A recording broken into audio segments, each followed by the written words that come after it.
जर झाला असेल डोक्यात कोंडा, जर झाला असेल डोक्यात कोंडा, घ्या मारून मग धोंडा. मला काय सांगायला हो, काहीतरी करा उपाय. असं बसलं ना थोडी ना ते कमी होणार आहे. मी पण ChatGPTला विचारली की मला असं एखादा शॅम्पू सांग ज्याच्यामुळं माझ्या डोक्यातला हाय नाही तेवढा कोंडा जाईल निघून. पण ChatGPT सांगत होतं 150-200 रुपयाला ते शॅम्पू होते. मला ते तर काय आपल्याला परवडत नाही. मी म्हणजे बाबा घरगुती काहीतरी सांग, घरगुती. मग त्यानं म्हणलं की तू लिंबू लावू शकतेस खोबरेल तेलात टाकून. आणि मग मी ते आज तसंच करत आहे.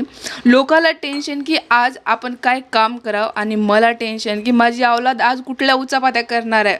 आणि ते करणार म्हणजे करणार. दिवस काय तसा जाणार बिलकुल नाही. बायको किती पण सुंदर असू द्या, समजदार असू द्या, संस्कारी असू द्या, कशीही असू द्या, पण स्वतःची बायको नवऱ्याला एकदम झेली, येडी, बिंडोक, बिनकली वाटते. आणि लोकाच्या बायका म्हणले की संस्कारी, सुंदर, हॉट. हे परंपरा आहे बरं का.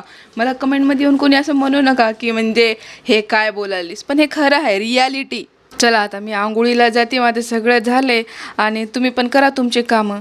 तुम्हाला काही लाज बीज आहे का? मी जाऊन येईपर्यंत तुम्ही इथंच आहो, अजून व्हिडिओज बघत बसला हो का? कामधंदे करा. लई दिवसापासून माझ्या डोक्यामध्ये होतं की माठ आणायचे आणि मग आज मी गेली होते माठ आणायला.